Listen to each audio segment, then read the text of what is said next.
And welcome back, everyone, to What If? We are starting a new one, folks. And that is, what if Danzo kidnapped slash adopted Naruto Uzumaki? Now, as always, should give the shout out to him, and shout out to the people who suggested this. And this is one of those suggestions where uh, it's a lot more people, which is why I like doing these types of suggestions because I know for a fact I'm going to cleave through a bunch of people's suggestions. So, coming to us from Glizzy Fade, M96 Fernandez, Ivy Dust, Joshua Hazan, Christian Jones, Keto, Vader underscore 9675, Slays, not 19978, Shadow Assassin, Xander underscore 0987, Xavier 9948, and Batman underscore 0978. This one goes out to you guys. What if Danzo adopted slash kidnapped Naruto? Now, this someone brought up a very reasonable way this one will work.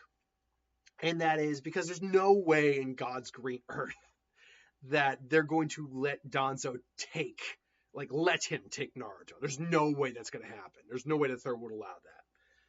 But what could work, and what is probably the best likely outcome for this, is Naruto being kidnapped by one of Danzo's root agents right after the QB is sealed, right after the events of the Nine Tails attack.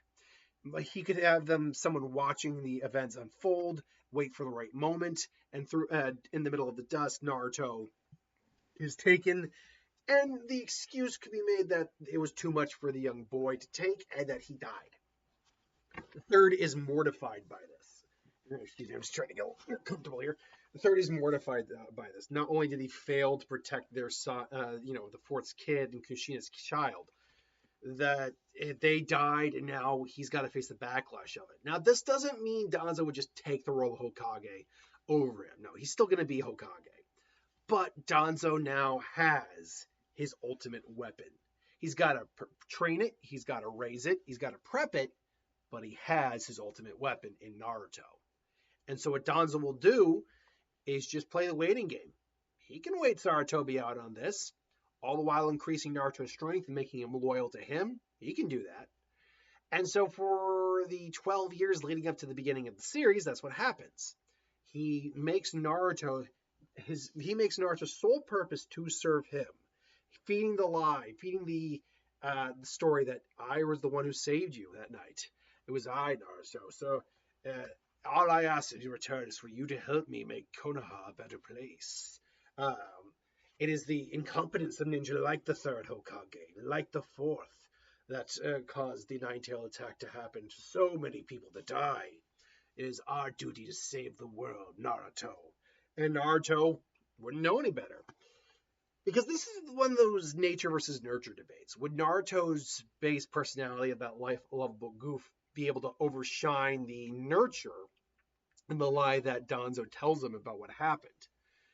And unfortunately, because that's all Naruto really ever knows, I don't think so. I do think he probably still has a bit more emotion than their standard root ninja. Like, he's maybe able to crack a little joke here or there, unlike, say, someone like Sai, who just doesn't grasp that kind of stuff. But overall, he is, by all accounts, loyal to Danzo and loyal to his cause.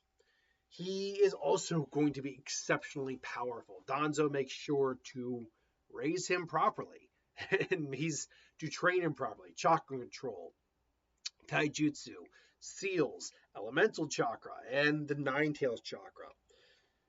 Now, the Nine Tails chakra is going to be definitely be dangerous. While Danzo is not a true seal master, he's not like, say, the level that Jiraiya is. He is very good with seals. We know that for a fact. He has seals on his person in case he were to die. He puts seals on all of the root ninjas. So it's very likely that he has enough knowledge in seals to help out with Naruto and help access at least a little bit of the Foxy Chakra just on command. To which Naruto probably does. He probably has at least the one tail down at this point with thorough training. If anything, he's probably around the level of, I'd say, at least a mid to high Jonin, or at least an average Jonin. So low to average, I'd say. He's not Kage level. I'm not even certain he could beat, say, like Kakashi in a fight. At least part one Kakashi. Though he definitely gave Kakashi a good run for his money. teaching him things like genjutsu resistance would help him avoid getting caught in genjutsu. So Danzo just sits back and preps. And the bulk of this part 1 isn't going to be Danzo. It's the effects of Naruto just not being in the story. And so what happens? Naruto's not there. Now, for the formative years, there's really not much that would change. Hinata would be a lot more meek because she didn't get Naruto to save her as a child, so she's just meeker. Then you would get Sasuke. Sasuke is probably the only other one who suffers any real big change or noticeable change.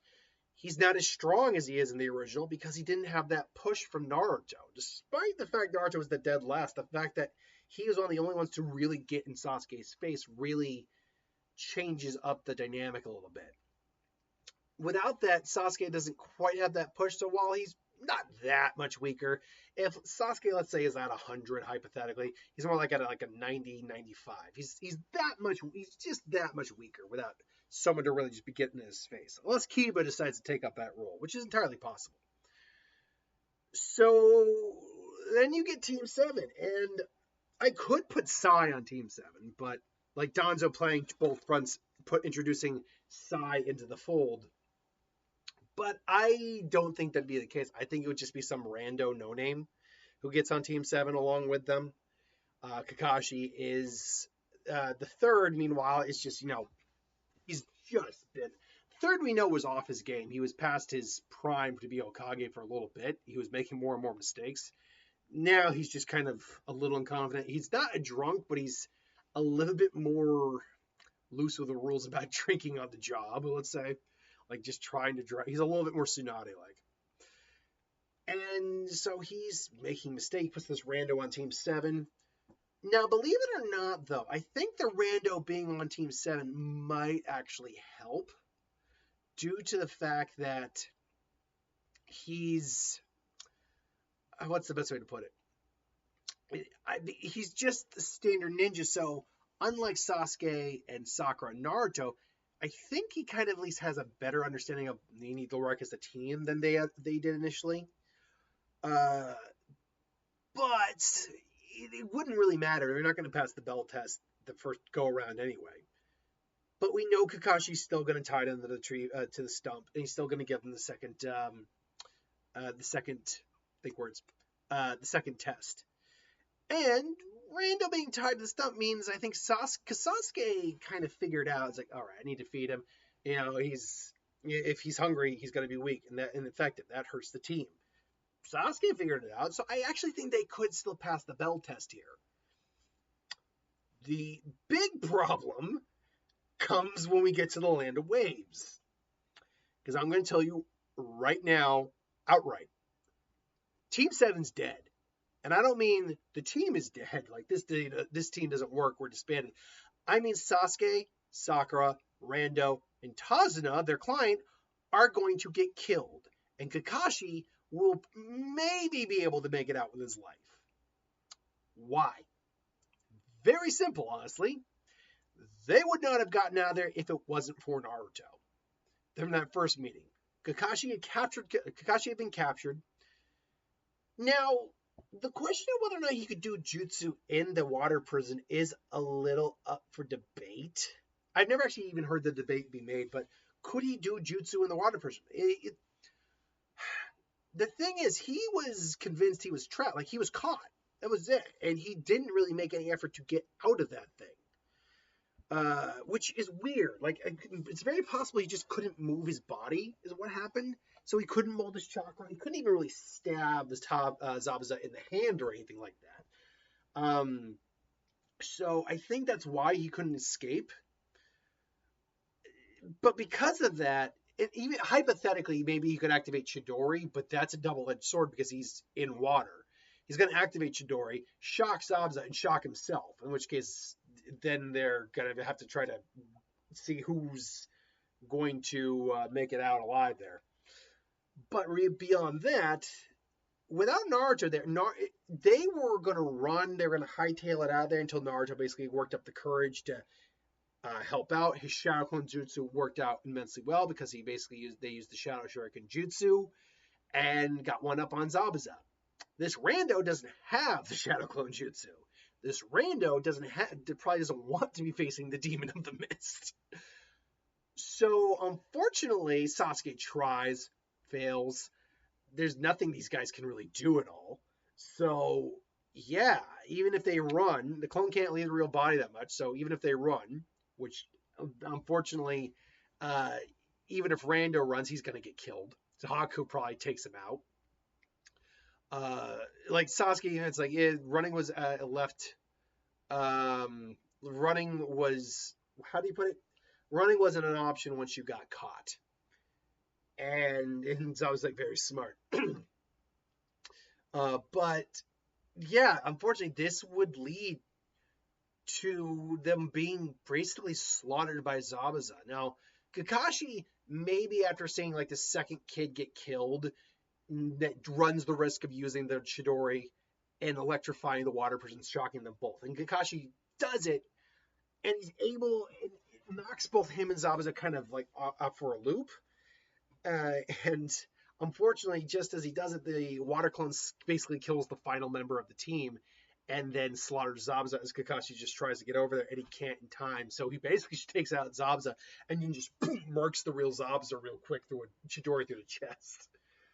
Um, Now, you could say the argument, say, well, won't Haku try to kill him? He might, but Kakashi would still probably have enough chakra to basically get out of the way of Haku. And Haku would probably be so pissed, trying to mourn Zabuza that maybe Kakashi's able to get away. And then Haku's got to deal with the entirety of Tazuna's forces, which to be honest, Haku would completely wreck them. Maybe take Tazuna's place. So yeah, Team 7 dead. Team 7 is very dead. So yeah, this raises a lot of problems. Whatever, like the village elders probably rip into Kakashi for letting the last Uchiha die. The third, mourns. They mourn the losses of the freshly minted Genin. They belittle Kakashi. I'm not saying Kakashi's going to commit a white fang and kill himself. He's not going to imitate his dad. In fact, if anything, this is just going to be another failure he carries with him to his grave, more or less. But yeah, it doesn't go well. And because of this, Orochimaru is not going to be interrupting the tuning exams the first time around, trying to get Sasuke. Uh, he's going to show up, but it's not going to be for the same reason he showed up trying to get the Sharingan. Speaking of which, because someone did bring this up, weirdly enough in the Q&A video I posted, the tuning exams would have to be randomized now at this point. So there is no, without Team 7 there, you're missing three combatants. So randomizing it real quick, it'd be Yuri, who I believe is the energy absorber one, versus Shino. Shino would take the win in that match very, very easily, actually.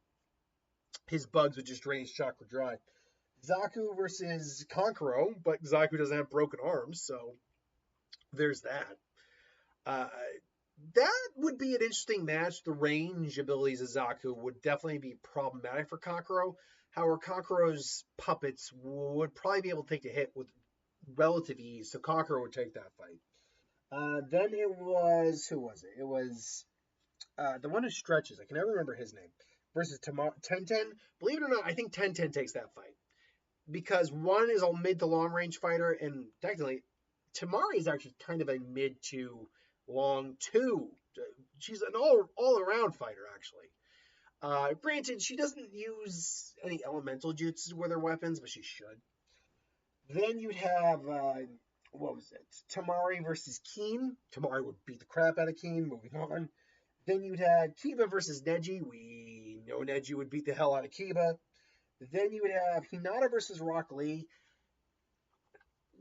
Because she's meeker here, and because she just doesn't have the encouragement for someone like Naruto, she's not going to put up as much of a fight, sadly. And also, she's going to Rock Lee's used to Hyuga, So he's going to beat her down. So Rock Lee's going to win that. Gara would win his match with Choji real quick, and Dosu would then try to come in and because he'd be the odd man out, fight Gara, and then get cleaved. So the finals would be irrelevant, but Shino versus Kakura, Tamari versus Ten, Shikamaru versus Neji, and Rock Lee versus Gara. Basically, almost all of the actual matches that happened either in the finals or in the preliminaries. But it's all a moot point because you would be leading up to the village, the attack on the village. And this is where the biggest changes happen. One, the Hokage would still fight Orochimaru, and it would really go about the same. Orochimaru would lose his arms. But Shikaku would be unleashed on the village. And in fact, he'd be unleashed in the stadium.